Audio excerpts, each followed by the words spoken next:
This episode may contain content that could be distressing or objectionable to certain listeners. Please refer to the episode show notes for details. Discretion is advised.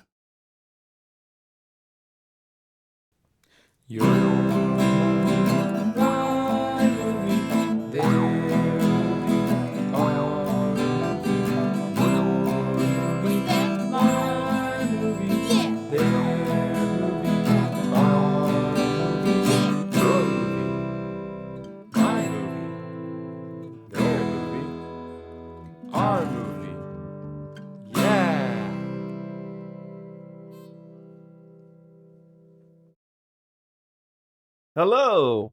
Welcome to Your Movie, My Movie with Dan and Steve. I'm Dan. And I'm Steve. This is a podcast where one of us picks a movie to watch and we discuss it together. In this episode, we're talking about one of Dan's picks, the 2018 movie Violence Voyager, starring Sakai Fujita, Kellen Goff, Nao Hanai, Derek Petropoulos, Komuro Taguchi, Shigeo Takahashi, Naoki Tanaka, and I hope I get this right, Aoi Yuki, and written and directed by Ujicha. We will be talking about spoilers, so if you want to watch the movie first, now's the time to do so. But before we talk about the movie, Dan, who would you recommend this movie to? I guess not you next time. No. No. No, not me. No. Not having it. I would recommend this movie to people who like gross, crazy, bonkers schlock that Okay. that doesn't make a whole lot of sense, but is Uh-huh. very weird. And yeah, if you're okay with being along for the ride, Okay. yeah. Okay. Steve, Uh-huh.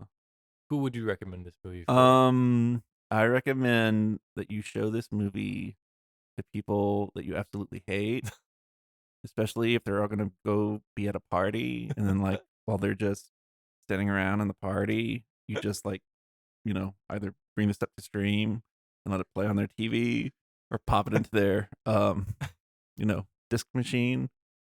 Just let it go and just walk away and see how long it takes for them to notice. See who notices first. And, just let things take its course from there. That's what I suggest you do with this movie. Other than never ever watch it. Damn.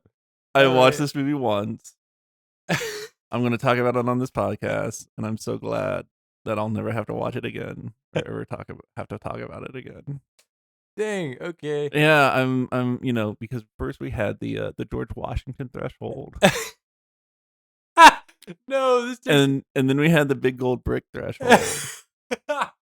And now, Dan, you brought me down to a totally new low. Are you serious? I'm fucking serious. This is worse than big old brick. I mean, it's tough. It's tough. I mean, whoa. I mean, it's tough. My goodness. Okay. Wow. I was not expecting this. So yeah, maybe I should have prepared you more. I think this movie is like pornography for cinephiles. For cinephiles? Yeah, cinephiles. People who love movies. Because, you see so many movies. You see so many movies. Uh-huh. And then you just get bored with what you see. Uh-huh. And then you just need to watch something to just make you feel alive again. Just to feel something because you're just so numb to all the stories that you've watched through cinema. Oh, wow. And this is what you devolve into when you go that far. Wow. Yeah. I'm sorry. I didn't. It's okay. I mean, I'm sorry that you had that experience with it. It's this and what is it? El Topo and oh, it's that far up there? Dang. Sorry, Steve. Steve hates El Topo. Yeah. For similar reasons. So. Wow. Yeah. My bad. It's okay. It's okay. What about it didn't you like? Everything. Except the animation. I mean, the animation was pretty cool. Okay, cool. Like how it was cut out. And I don't know if it was actual cutouts or if it's a computer program to make it look like cutouts. No, they were actually cutouts. Okay. It's an animation style called goopy. I don't know. Let me look it up. Okay. Okay, so it's an animation style called gekimation, Okay. which is a mix of animation, puppetry. They're flat drawings that are physically moved around against the drawn background, akin to Mhm. toy theater. Yeah. It's a very neat animation style. For a whole host of reasons regarding cinematography.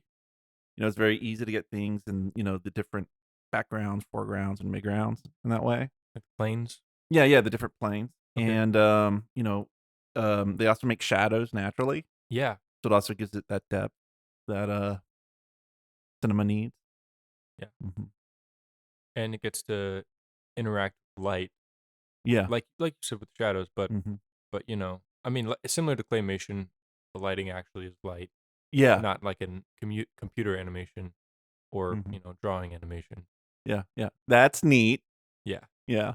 Mm-hmm. I was neat about this movie, but I could also just have watched some other kind of movie that uses that animation style instead of this one. So, Okay. mhm. Sorry. It's okay.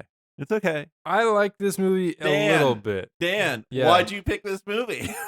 Because it's unique. Okay. It's incredibly unique. I've never seen another movie like it. Okay. With good And- reasons, probably. So. And because it's spooky. Or at least it's supposed to be. No? I mean, hold on. It is horrific. It is a horrific movie. Yeah. Yeah, it is a horrific movie. Yeah, I don't this know is my horror pick. if spooky. Sorry, it's horrific. Okay. It's a horror movie. Gotta watch your adjectives there, sir. Sorry about that. It's okay. It's okay. I mean, I don't know. This movie, it's been on the list forever. Okay. To watch on this podcast. Okay. When did you first watch this movie? I probably watched it in 2019, Okay. 2020 maybe. I don't remember specifically. Mm-hmm. I heard about it through another podcast, the comedy podcast. Okay. And he was They probably did it as a joke to listeners. No, he was Okay. talking about because he went to a film festival and he's Oh. Dynamic Banter is the podcast. Okay. It's the podcast I like to Okay. listen to. But he went to. Let a me film know if I'm festival. being too annoying with my roasting of this movie. No, it's fine. It's okay, fine. or too obnoxious.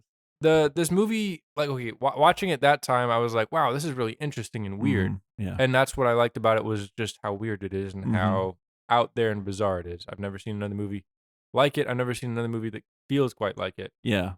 The dialogue is really weird. Mhm. The pacing is really weird. Everything about this is just completely unusual to me. Yeah. And so yeah, that's why I wanted to at least have it on the podcast eventually. Okay, I'm glad you got it out there early then. 'Cause Yeah. Like where can we go from here after this? Wow. Okay. I'm sorry, but No, it's okay. I didn't hate it when I watched it first time. Mhm. I was just like, okay, that was a movie. But it's one of those movies that sticks in my head at least. Well, no shit. No shit. So it's a movie that I think is a very affecting movie. Yeah, Yeah. Mhm. It will affect you. Yeah. Which What is affected you most, Steve? Which is what my point was. Well, let's.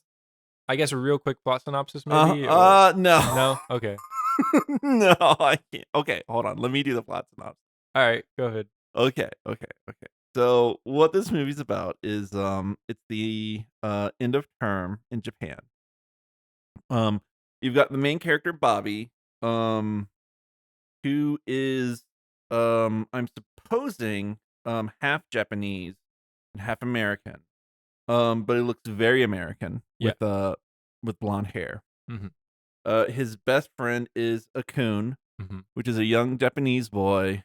How would you describe his head, Daniel? I don't know what that's about. I still don't know what that's about. Mm-hmm. It looks like a grate is drawn into his head, and I don't know why. Yeah, it looks like there are like lots of bumps on his bald head. Well, he's Or- got hair. It's just way Oh, okay. back. His Way back, his yeah. hairline's way back. Yeah, the And- character designs The character designs range from a little creepy to grotesque to the absolute grotesque. And so yeah, I would put Akun at mildly grotesque. He's just a normal school kid. Yeah, but he looks very strange. No, yeah, he does. I agree. You know what I with you. mean? I agree with you. It's just I And he's still also don't, a picked on kid. I don't know why he looks like that, and his brother looks like Mhm. that too. Mhm. I don't know what it is. I don't know if it's Well, something culturally that I'm well, missing or Well, I think there's definitely a weird theme of like xenophobia in a way, yeah, but like it's xenophobia in like a superior way. You know what I mean? superior way. What do you mean? Yeah. Um like like Americans are superior to Japanese? yeah, that's what. Yeah. Yeah. So That's a weird theme in this movie. very weird. I definitely picked up on that more this time. Yeah. I think it. Yeah, I think it's a weird.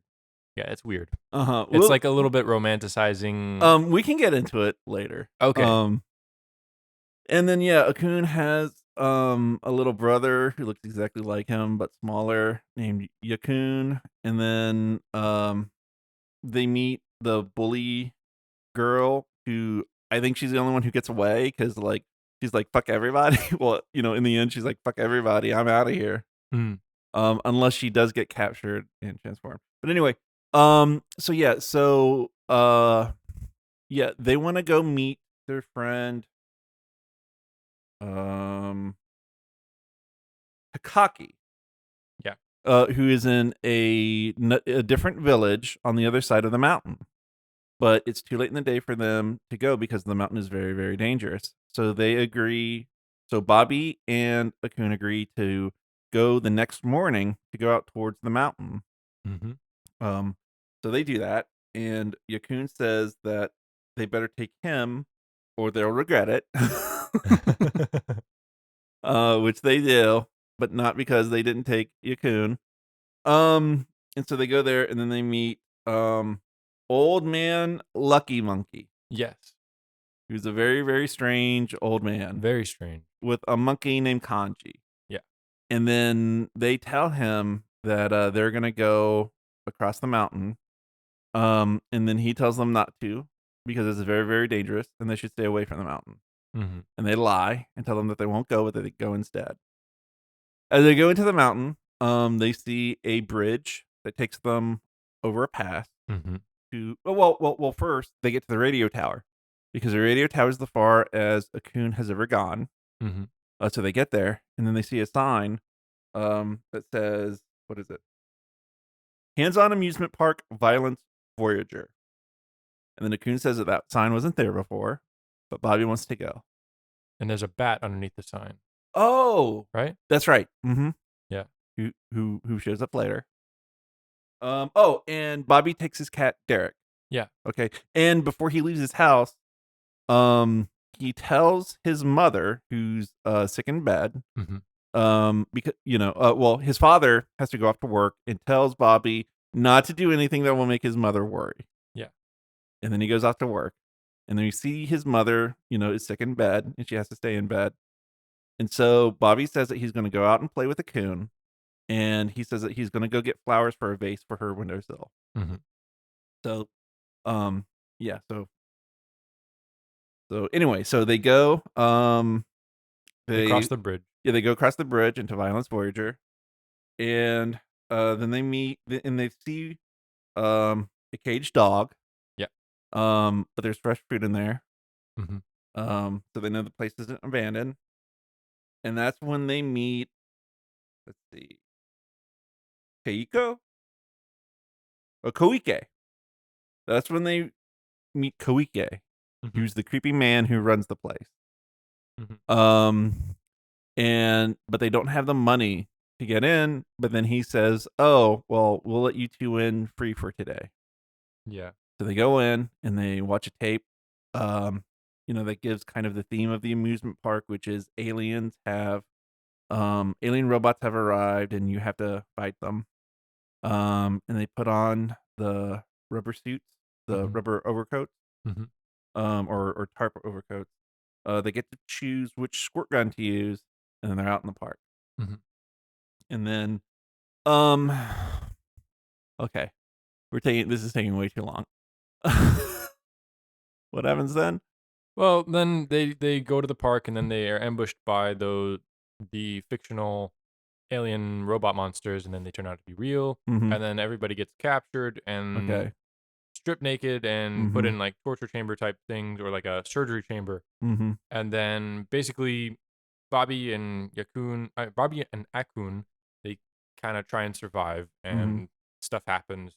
Uh-huh. And the owner of the amusement park um basically tries to capture them and turn them into the alien monster robot thing. Okay, which And involves putting them in a vat of red liquid mhm. that is apparently made by a huge, like, brain that also has this, kind of tendril that it can stuff down, the mouth and feed it, like, I think it said pigeon milk? Although it's not pigeon milk. It's not pigeon milk. I don't know what it is, but it's not pigeon milk. But anyway, that's what gives them strength. And so then these children become transformed in body. It's body horror. To where they have boxy heads, and then the eyes are stretched out, and you can see the eye stalks coming out of the eye sockets and pressed against the boxy part of their face. It's like a hammerhead shark Yeah, kind of yeah, design. yeah, yeah, yeah. It is. Um, yeah, and that's where we get the I don't want to say it. I just I just can't have certain things with my voice. I just know it's not right. Okay. Never mind. All right. Uh, the, Okay. the child dude. Yeah. Yeah. The naked children and the animated naked children. Yeah, I'll let you say that. Okay. Sorry. It's okay. Sorry, guys. It's a weird, but it's not like American, so it's a little bit different. I feel like. uh I mean, uncomfortable is uncomfortable. That's true. Yeah. Um and at least it's animated, Yeah. which, They're paper cutouts, drawn people on paper cutouts. which you can't say for El Topo. Yeah. So, that, cuts down on the exploitation. And then yeah, they try to escape, and just about everybody dies. Um and um Takeshi, the Takashi. Takashi is Koiki's son who was transformed. And then there's the girl. We don't have to get into the whole thing. I just Hold on. Okay. All right. Cuz there's the girl, Yeah. Tukiko, um that Koiki wants to marry to Takashi so that they can conceive a new life. Yeah. And Takashi is again, the Violence Voyager owner's son. Mhm. He's completely transformed and very, very murderous. Yeah. With a backpack that shoots acid. That he shoots acid at the children. Out of his hand. No, he shoots it from a gun. Oh, true. He does. Yeah. Yeah. He has a pack. Because he's not a strong American like Bobby is. That's the movie's logic. That's not mine. Okay. And then Bobby gets pulled back to old man Lucky Monkey's house by Kanji, the chimpanzee. And old man Lucky Monkey knows everything. But he's also kind of helpful, but still feels very, very sinister because he knows everything. He knows everything and doesn't do anything. Yeah. But he gets other people to do it because he tries to get Bobby to bring down Koike by giving him an old dirty robot suit, giving him a squirt gun, which Bobby transforms into a flamethrower, and then him, Kanji the chimpanzee, Derek the cat, and the nameless bat who licks up bodily fluids. I'm not wrong. You're not wrong. I'm not wrong. You're not wrong. They all go on to attack the facility, and yeah, they They kill everybody who needs killing. The children are set free, but they're still deformed. Only Bobby survives out of the Yeah, group. but he gets a pipe shoved into him. Yeah. And it bleeds out. Yeah. But he takes duct tape and makes a bandage in that way. Uh-huh. And what is it? Tokiko, helps him out. Mm-hmm. And then Bobby grabs some flowers. So fully transformed into this body horror monster, he gives gives his mom flowers, even though his father, her husband, has died. And how does the movie end? And so Bobby found new friends and a new body. However, he will overcome all the hardships that come his way. And that's how the movie ends. You can do it. Hang in there, Bobby. That's how it ends. Yeah. From his mom. Yeah. And it's a weird movie. It's really weird. Uh-huh. It's a really strange movie. Yes, I know. It's very strange. Yes, I know. What's it say? What's it saying? What's it saying? I don't know. You don't know. I mean, your claim is that it's Yeah, it's pornography for cinephiles, and the reason why is because what's it saying? okay. This is where we're gonna get into, like, even I have standards. Okay. I was like, Steve's gonna love this because it's a gimmick and it's weird and it's unusual and it's horror. I don't like gross horror though. I like body horror. But I mean, okay, here's the thing. Okay. George Carlin. Uh-huh. He's a history podcaster. Oh, wait, George Carlin? I'm sorry. Dan Carlin. Dan Carlin. Two very different people. Yeah. Dan Carlin of Hardcore History Podcast. Yes. Okay. He has a saying in regards to Japanese people that he says is a quote by Churchill. Winston Churchill. Okay. Yeah.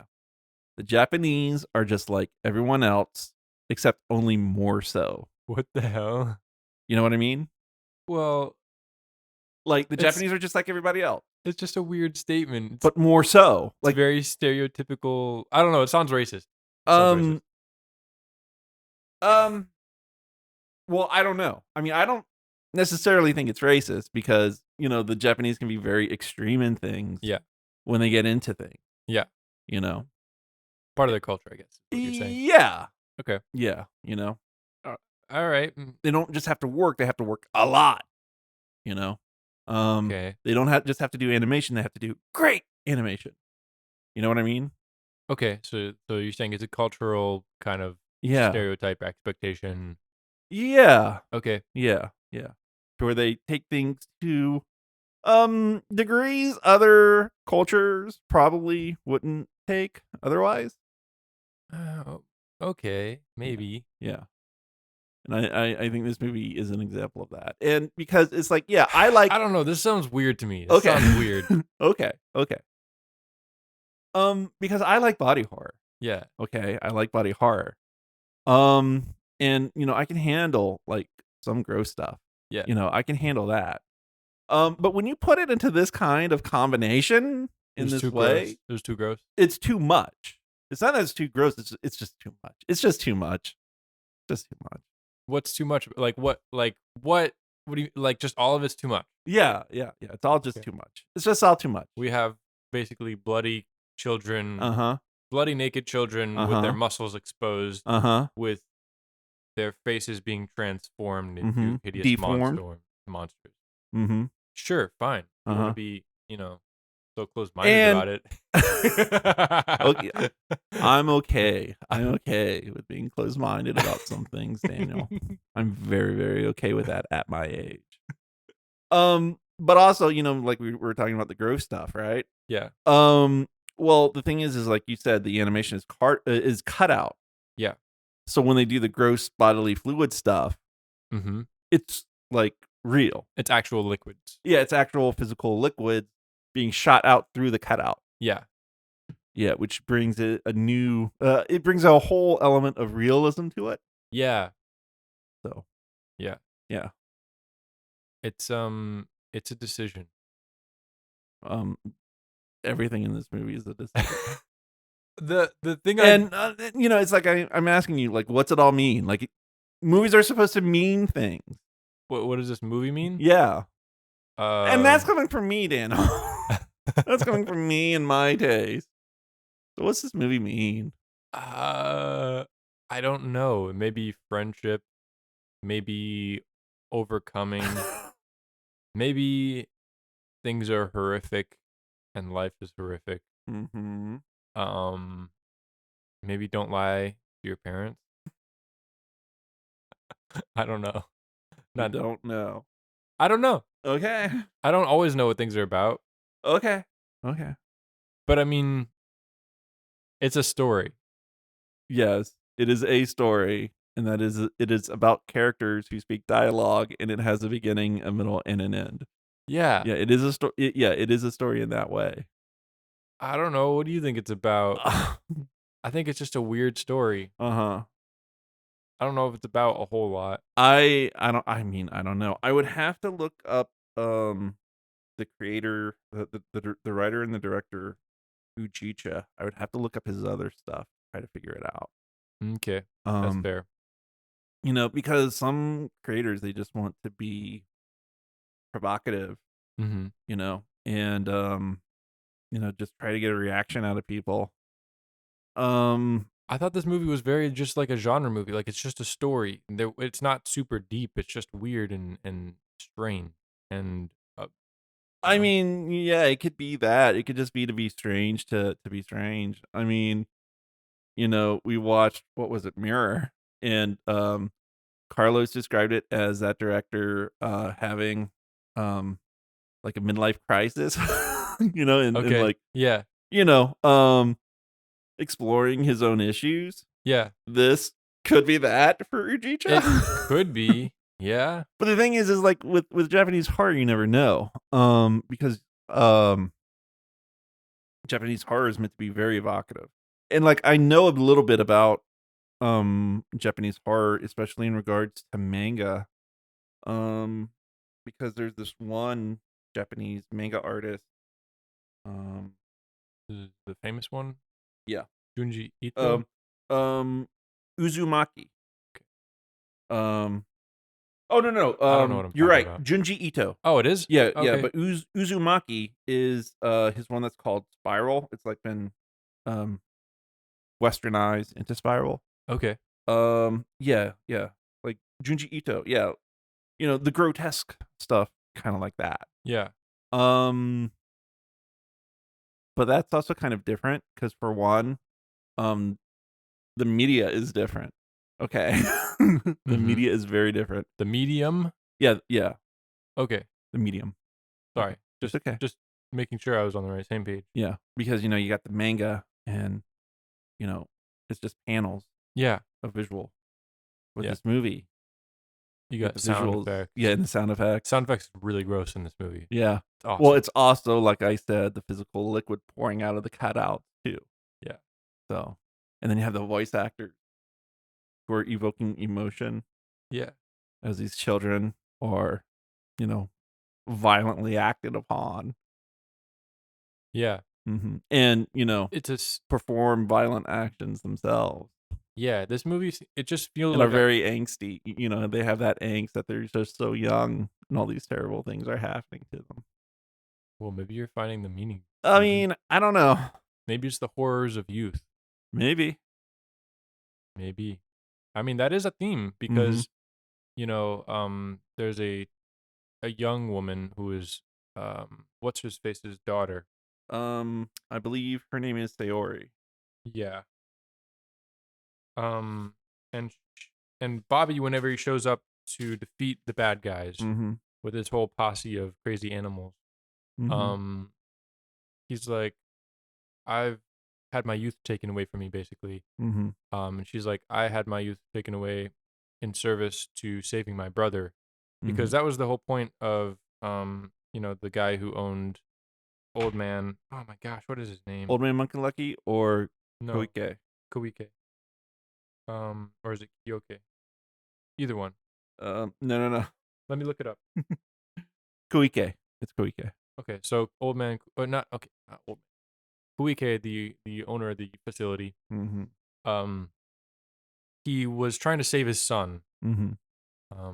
Takashi, Who got killed by a bear. who got killed by a bear. Coming home from hanging out with the old man, Lucky Monkey. Yeah, because Old man Lucky Monkey and Takashi, they had a bond despite their their difference difference in age.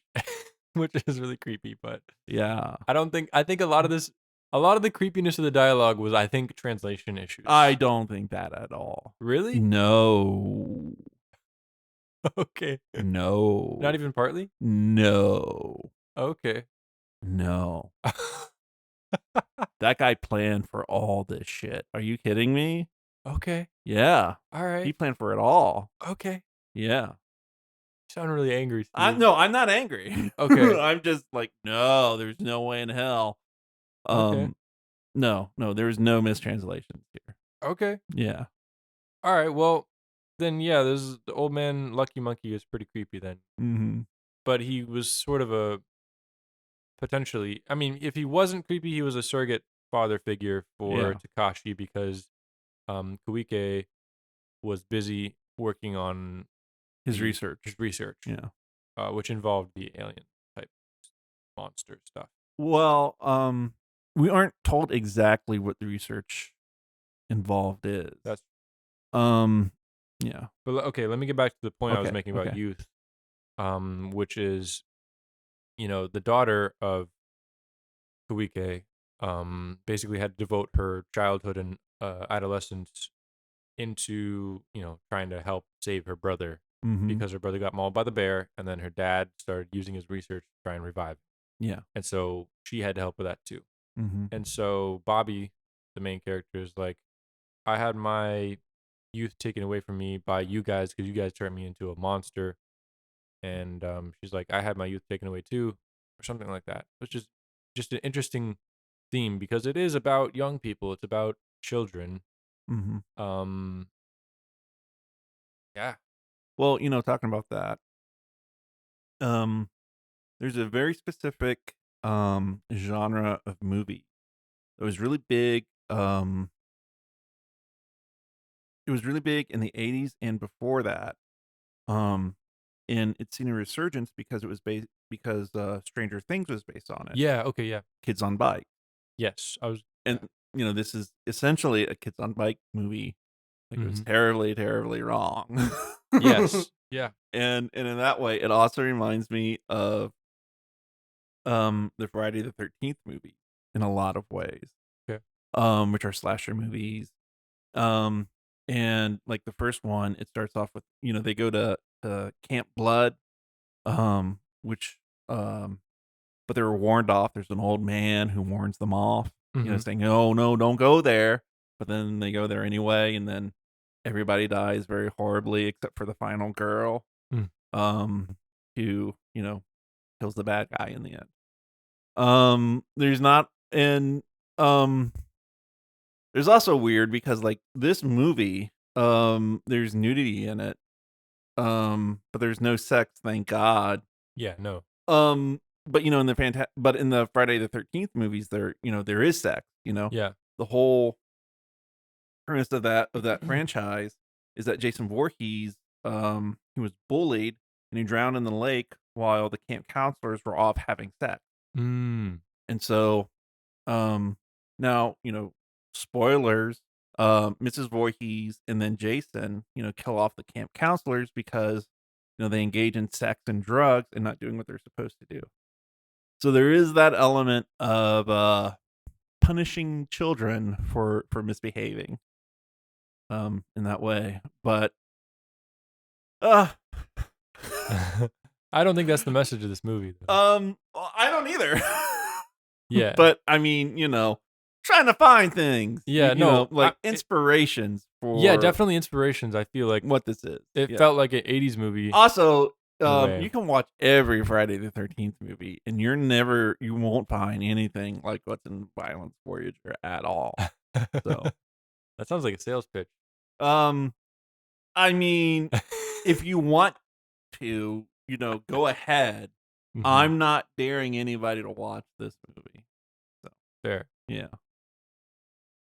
But okay, this movie, it feels like a nightmare. It feels like a Yes. strange nightmare Mm-hmm. involving youth, involving Yeah.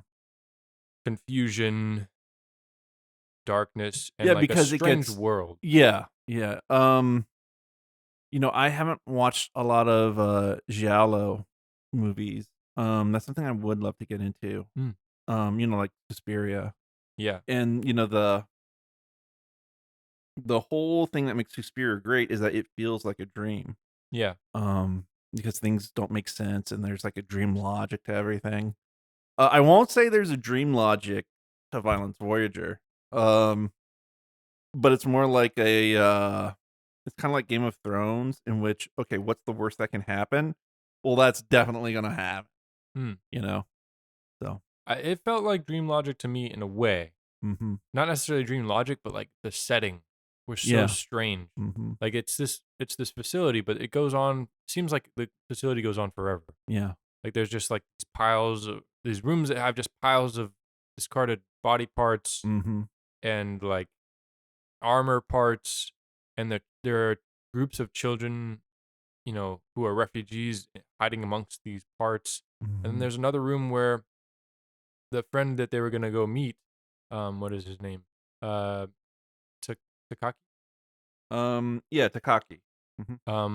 Takaki just has his own room, that's like a plain room with a bed in it. Well, but that's because there's logic to that. Okay.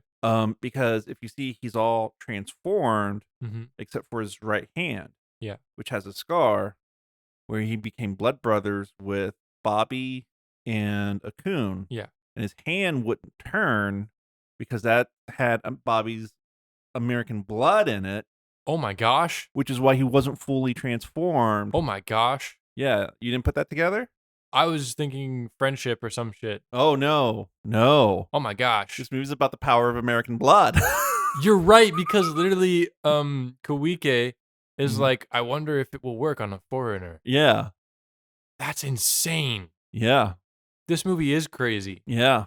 Why? Why is it like that? I don't know. I did not make this movie. I have nothing to do with this movie. I just want to make that clear right now. It is very And- like fetishizing of America, and Yeah, like- and even when Bobby transforms, he still has his blonde hair on the back of his head. well, I think that other people have the back of their head too, but I could be wrong. I don't think so. No, okay, I'm not going to watch this movie to find out, though. okay. Yeah. Mm-hmm. That's crazy. Mm-hmm.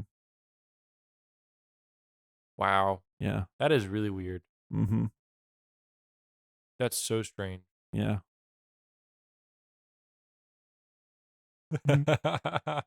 I mean, What? I already get in trouble going to racial stuff anyway. I don't want to talk Yeah. about it anymore. No, that's fair. I don't really know how to approach the topics of race very well either, just because I'm, a I white mean, guy. because there's this whole thing, like,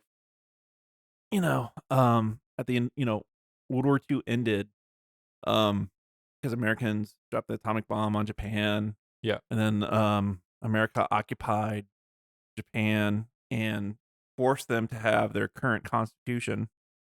It feels um, almost like Stockholm syndrome and like shame and sort of self-loathing. Well, the thing is, the most interesting thing to me, in regards of all that,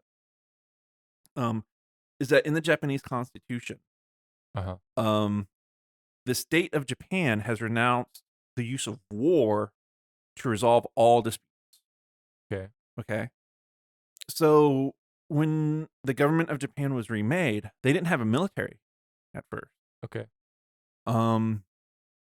But eventually, so like, to protect Japanese territory, that was done by the American military. Yeah. But then during the 60s, as the Cold War was going on, the Americans wanted Japan to be able to, do stuff, militarily speaking. Okay. So that's when the creation of the Japanese Self-Defense Force was created. Uh-huh. Okay. And it's a self-defense force not a military, Weird. because they don't go out and attack other people. Right. They only protect themselves. They only use it to defend themselves. Yeah. And so, America sucks. well, I mean, yeah, but the thing is like, but no, America didn't impose that on Japan. Is Yeah. the thing. The Japanese elites at the time, Mm-hmm. they were like, yeah, we have a terrible history of military dictatorship in our country. Interesting. There's no way we're not going to turn into a military, there's no way we're not going to turn into a military dictatorship after World War II. Especially all the fucked up stuff they did in Asia. Because Japan was conquering other parts of Asia like China and Korea starting in the 1930s. So for Japan, World War II was just a continuation of all that. Huh. Yeah. And so the elites were like, hey, we can't have a military. We got to get rid of our military history. Yeah. We need to put that on hold for a while because we go way too far. Okay. Like Winston Churchill just said, the Japanese are like everybody else, except only more so. Okay. So it that's just still sounds so wrong to me. And also Winston Churchill just gives me weird vibes. Well, that's fair too. But I get it. I get it. Yeah. And so that's why, and then they made the self-defense force, which is treated as a civilian militia type thing? No, like a civil service. Okay. Like, the diplomats and, public school teachers and all that stuff. And the thing is Japan has started to remilitarized because of China. Yeah, because, China trying to exert itself on the world stage, especially when it comes to the South China Sea and Taiwan. And this movie does have themes of war. Yeah.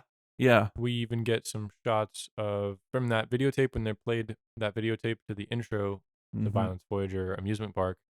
It's like an alien war, and the humanity can't really withstand it very well. Yeah. And they get to go into the gun room, and it's very cool to them, and they look at all these types of guns, and they get to have their pick and pick whatever gun they want.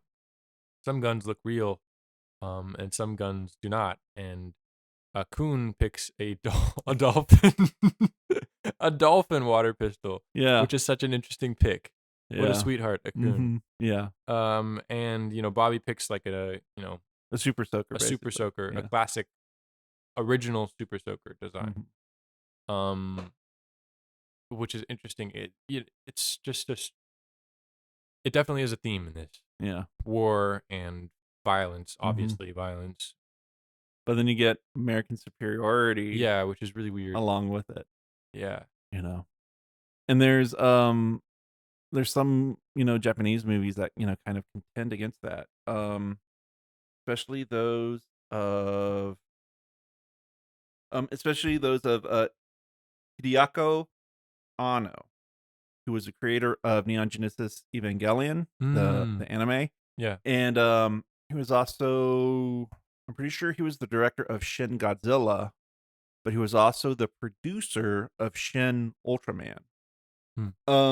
And Hideaki Anno, he seems to be kind of a military nerd and a military equipment nerd.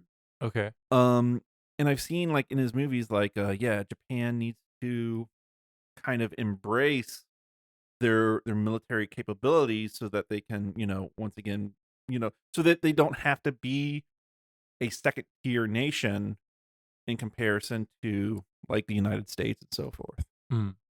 So I don't know. Maybe Violence Voyager is a weird counter to like, those who feel, the government of Japan should assert itself more on the world stage despite its history that it had during World War II and before that.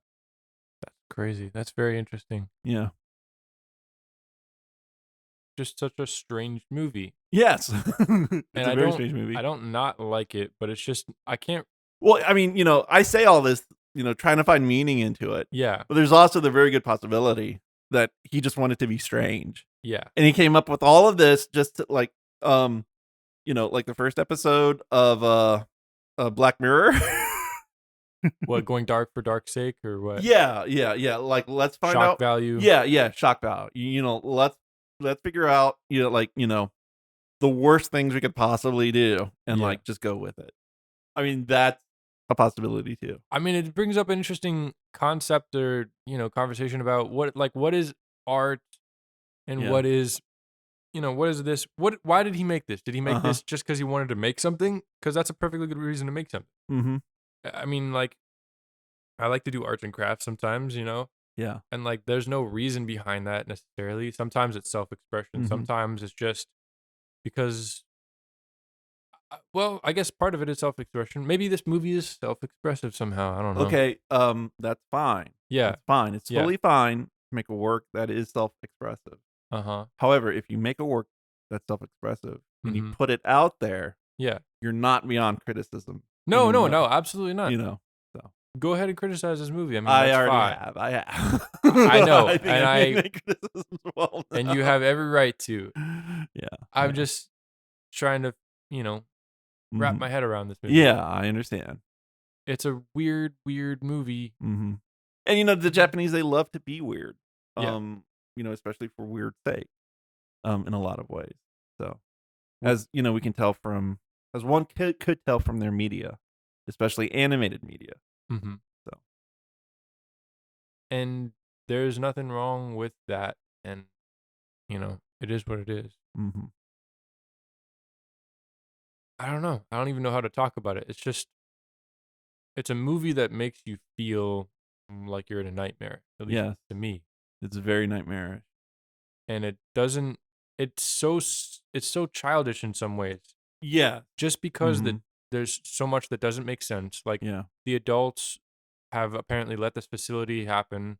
Old man, Lucky Monkey Mm-hmm. has let this happen for ages and has not intervened. And Well, he children have says he's too old to, but the rest of the village doesn't intervene. And there's also that plot point where there were 3 villagers who went missing, and then you have the little girl and her brother who were Mhm. like investigative journalists, yeah, and they were trying to figure it out. And then they got the help of the punks that was weird. to investigate. Yeah, they Yeah. recruited some older teenager punks Yeah. to investigate, and then all of them died too, pretty much. Yeah. But again, the adults did nothing there, and it Yeah. was left up to Well, the kids. well, like to- I said, that's a really big part of Kids on Bikes Right. genre, Right. where you can't trust adults to do anything, or adults never believe kids, or adults are just too busy. Yeah, So kids have to do things themselves, and sometimes they get into nightmarish scenarios like this. yeah. Mhm. And the dad character, Bobby's dad, was weird too. It was very strange. Yeah. Like, it was like he was built up to be the silent, strong dad. Well, Of- I was wondering if he was like abusive, Interesting. Yeah, that's fair. just because of the line reading from the, from the voice actor, and there's that part where Bobby gets the lighter, Yeah. but then the dad walks in Mhm. and the dad takes it from him. And there's a sound cue there that's like a bass note, which is like a boom, Mm-hmm. which is like a this is scary. He's Yeah. afraid of his dad. Yeah. Mm-hmm. But it's like, it's also the thing of, what's true, how much of this movie is just meant to evoke fear and, being uncomfortable, Yeah. and the grotesque, just to make the audience uncomfortable. So, but if you make the audience uncomfortable, but to what point, to what purpose, Yeah. other than just being uncomfortable, Yeah. is my question. And that's fair. And now I'm sounding like fucking Rawlings, and I fucking hate that. Why? Just cause. You'll get your pick, Steve. I know, I'm I so know. happy that you'll be happy. Well, I mean, I was gonna pick Darkwater, but I'm like, and that's not weird like this, but it is, Japanese, and I'm like, well, Mhm. I don't think we can take two Japanese stuff, in 1 month, especially when it comes to horror, Yeah. because Japanese horror is its own genre. So I'm gonna pick something else that I think will, us and our listeners will, kind of be a breath of fresh air compared to this one. I'm sorry. I know you were excited about. It's water. okay. It's okay. We'll get there. We'll get there. We'll get there. And I also want to get to this movie too. Like it's a new favorite of mine. Okay. So, yeah. It's just such a strange movie. I've said it a billion times, Yeah. but everything about it is strange. The pacing is Mhm. so weird. I wanted to note how the dialogue often overlaps with itself, Mhm. with each like the characters speak at the same time sometimes, Yeah. and sometimes like the characters seem to be reacting at the exact same time as they're hearing, which is weird, very strange and uncomfortable. It's like, what is going on? Like, is that a mistake or is it not? Is it just a weird decision? Mhm. Uh, ah, eh. At Mm. least the cat, gets some good licks in. Oh, we're gonna have to change your content warning. I mentioned animal violence. Oh, did you? Okay. Yeah. Sorry. No, that's okay. I was thinking animal death. Okay, warning, guys, animal death. I'll just cut that and add it in. No, it's fine. Animal violence is good enough, Okay. Okay. I think. Okay. I mean, there's only one thing. There's only one thing that I do appreciate about this movie. And it's that when it does the opening credits, Mm-hmm. it shows you character designs for everything. Oh, yeah. So you can kind of see what you're about to get into. Yeah. Yeah. And the music was cool whenever it did the Mhm. title drop. Yeah, that was neat. I didnn't like the narration at all. It was really strange. You get one at the beginning, one at the end. Yeah. Well, they had to set up and explain things. So, Well, they didn't have and to. I like the line reading that the narrator does. But apparently, so I don't know, like, so, when I introduce this movie, Yeah. I usually talk about the cast. Uh-huh. But there were only two English, how do I want to say, non-Japanese names. Yeah. And I think that they may be like the only two voice actors, or maybe like they had a Japanese woman also be a voice actor. Hmm. So yeah, it seems that the men, for the English dub, they only had two actors. Mm-hmm. So I mean, that also could be a part of the narration. Like he had to change his voice so he doesn't sound like one of the other characters. Yeah. But I also like it because it's just so fucking out there. Yeah. So fucking out there, which just adds to the strangeness, which adds to the mystery and the grotesqueness and the uncomfortability of this scary, well, not horrific movie. Yeah. Mm-hmm. Watch if you dare. Yeah. Not necessarily recommending it. Only if you. I mean, I already recommended it to who I recommend. Yeah. Mm-hmm. Another thing that this movie kind of feels like is kind of feels like a Japanese video game. Okay, I could see that. Yeah. There's like levels and exploration and a boss battle. Yeah, exactly. So, Yeah. I also wonder, like, did you get this idea for a video game? But they knew that there was no way they're ever gonna make this into a fucking video game.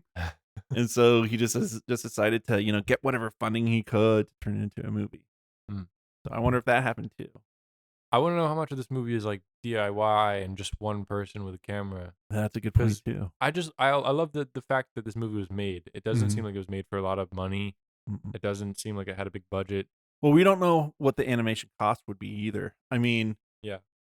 animation can get expensive. Yeah. So. But I guess the reason I picked this movie too is just because it seemed like a labor of love. Mm-hmm. It That is very fair. It seems like a passion project. Someone cared about Yeah. this movie a lot, Mm-hmm. even if it is weird and maybe they Yeah. shouldn't have cared as much as I don't know. And it probably means things to Ujicha. Yeah. Although I have, I'm not sure what it would mean, I don't. The whole except for strong American blood. That's the weirdest part of this movie. That's so weird. That's so weird. And in the end, Bobby shoots acid out of his hand, and it comes out Maybe- the stitches Yeah. from the blood pack. maybe this movie, maybe it's like his counter to men with yellow fever. Oh my gosh. Steve. Like, Steve. no. Hear me out. Uh, Like Asian women get solicited you don't have to elaborate. I get you. by Caucasian men, and it feels weird to them, and it's creepy to them. And so this is him turning the tables on us. Maybe so. Maybe You know? So, I was hoping maybe it's the power of friendship. but I don't see why you'd have to get kids involved. That's all I'm saying.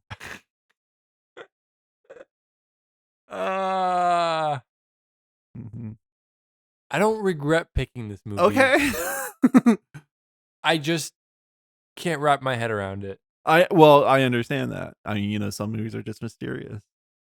And I'm sorry you didn't like it. It's okay. It's okay. I mean, I've already started forgetting about it. So Good. so I can I can Sleep at night. push down that trauma.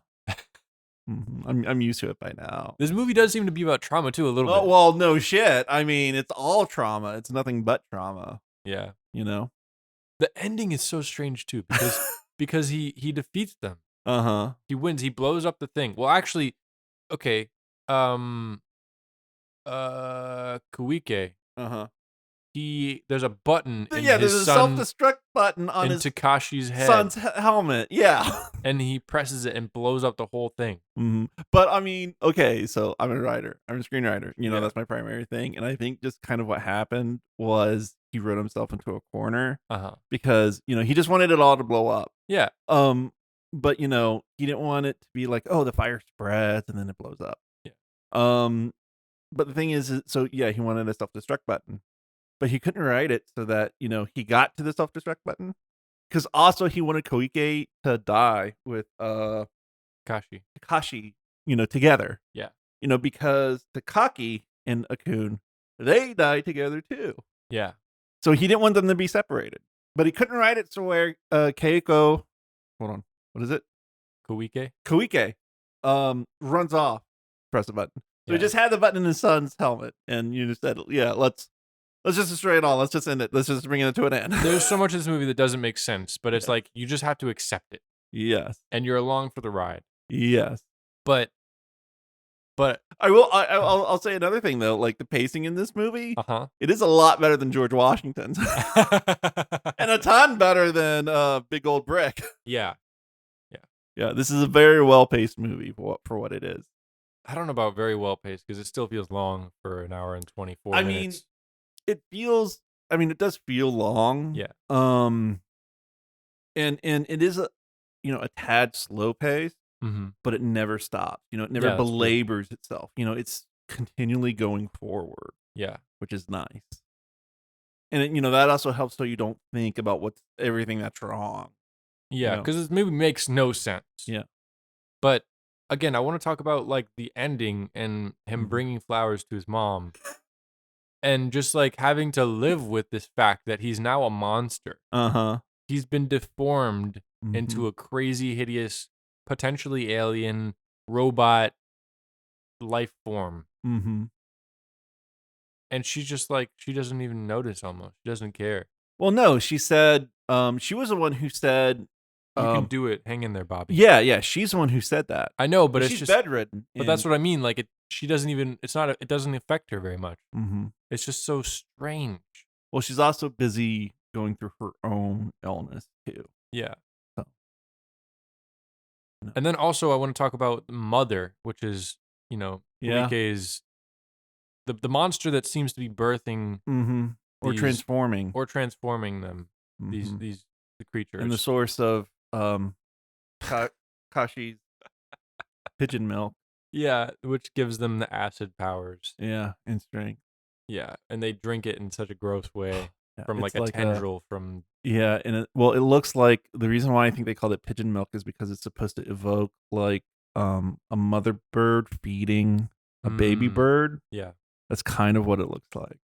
So it's gross, very gross. And Mother is like this weird phallic symbol type. Well, Mother is like a mass of what looks like brains. Yeah. with a tendril, and then near her is the vat of red fluid where the children get transformed Mm-hmm. into the monsters. Yeah. And it kind of brings up a whole bunch of questions that never get answered. Yeah. Like, is Mother an alien, Mm-hmm. or is Mother, because we see a family Family picture, photo. yeah, of them, Of Koike and his son Mhm. Takashi and daughter Mhm. Sayori, Mhm. but also his wife. Yes. So is Mother, like, did Koike Yeah. transformed his wife into that, Mm-hmm. or is Mother like an alien who, like, gain control of their family Yeah. and are causing them to do this? That's okay. That's another thing I like about this movie, is just because it's so weird, and you already said it. It's so evocative. Like you can imagine so much within this movie, and there's so much symbolism and so much Yeah, weird I'm all stuff. for mysteries that never get solved in movies. Yeah. I fucking love that. I would do that in my work if I had the chance to write more. And so I'm all for that, Yeah. and that's really great to evoke mystery and everything else. Mm-hmm. And it makes you unsettled Yeah, because it it's makes like you unsettled. because you have But these loose ends. yeah, but in this movie, there's so many other things that are unsettling Yeah. in a very grotesque way, Mm-hmm. is my point. When I looked this movie up Uh-huh. today, because I was trying to figure out where it was streaming, Uh-huh. which it's only streaming with, you have to watch it with ads, or you can Mhm. buy or rent it. Yeah. But someone said that this is like a comedy horror gore thing. Oh boy. And I was like, I did not get that. I never got that really. There was some parts I laughed at just because it's so because it's so uncomfortable, well bizarre. it's so, what is it? Can't think of the word. One thing, like, the tone doesn't fit what's going on. Okay. Um like, especially when, like, Koike says things, um like, Takashi can't kill them or he'll never be human. Daddy, sorry. Like, there's that, and when Takaki, he says, I think Takashi and I are a bit different. So there's that. Mm-hmm. Let's see. When you fall that far, not even a tough American would survive. Yeah. Which we talked about. Yeah, and then when Takaki tells Bobby to, um, drag Akun's dead body, he goes, lay his dead body next to me. Um, I think it's time we got some sleep, Akun. And then when old man Lucky Monkey is putting the dirty armor on Bobby, Yeah. and then Kanji the monkey puts the back part on him, Uh-huh. and there's that hole where that white liquid pours out, Uh-huh. but the back crawls on the floor to lick up.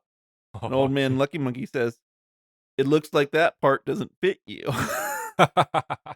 And then near the end, when Takashi is about to transform Takiko Mm-hmm. into a monster so that he can wed and conceive life with her.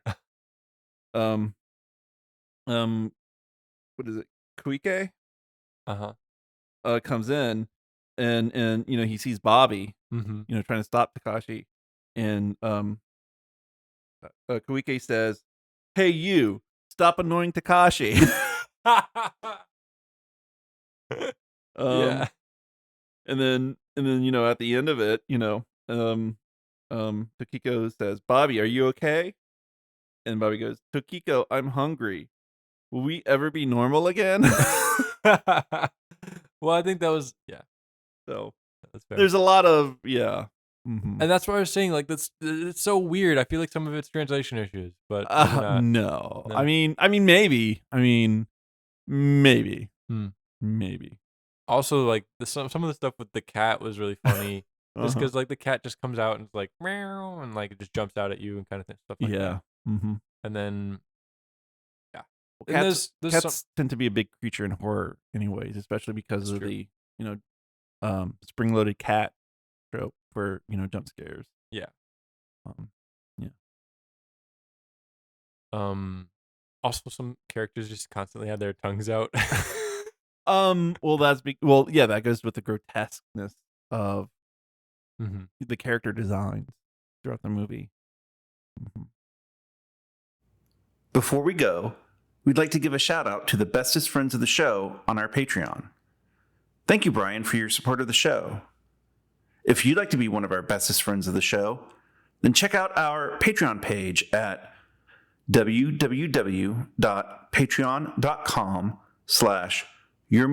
www.patreon.com/yourmoviemymoviepodcast. And thanks for listening. Weird movie. Mm-hmm. So I think I'm pretty much done. You? Oh, I've been done before we start. So, you know. Well, you can do it, Bobby. Bye. Bye, guys. Hey, you not.